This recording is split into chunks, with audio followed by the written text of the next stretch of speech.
This video will help secure your WordPress site by moving your config file away from its normal location where the bad people would look to mess with it. You see, your wp-config.php file contains some important settings that, if it falls into the wrong hands, can destroy your WordPress site. Now, since this involves a key file in the workings of your WordPress site, you need to first do a full backup of both your files and database just to be on the safe side. Now, as a second precaution, you might want to keep your server's control panel like cPanel or Plusk or whatever, or your FTP client open when testing your site after this adjustment, just in case, so if something goes wrong, you can put that file back in its original place. Okay, now that the public safety announcement is over, let's do this. Now, first off, I want to demonstrate that the site is working and that I have nothing up my sleeves. Now, here's the WordPress site that we're going to be making that adjustment on, and here is just a quick demonstration that the pages are working and that hopefully they will also work after we're done.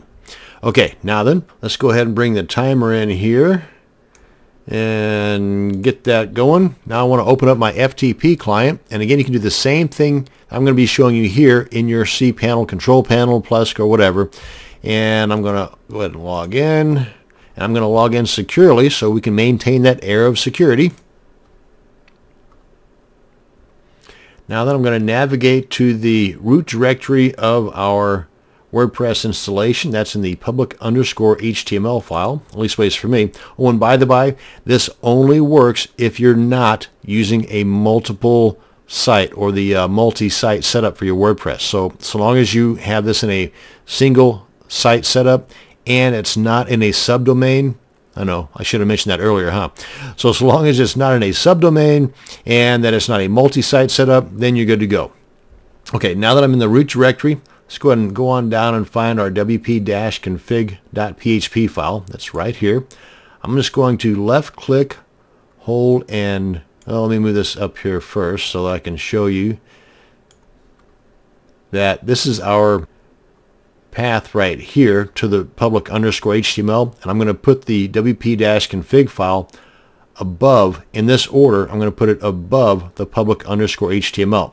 So I'm going to put it in the same folder or directory that the public_HTML is in. I'm going to do that by just left click, holding, and dragging this on up and dropping it right in there. Now you see, it's no longer here.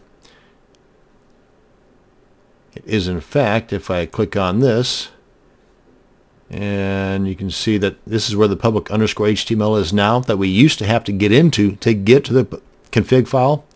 Well, if we scroll on down further, that's where the config file is.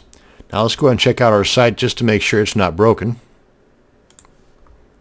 And refresh. Yay. Check out a page or two. Yay. And we're still in business. Now, when the bad guys try to find our config file by going to where it's normally located, they're not going to find it, and they're going to get discouraged and go on to the next person's site that is not as secure as this one. And that's going to bring us to the end of this video on how you can lock down your WordPress site in less than 5 minutes. Thanks for watching, and you have a great day.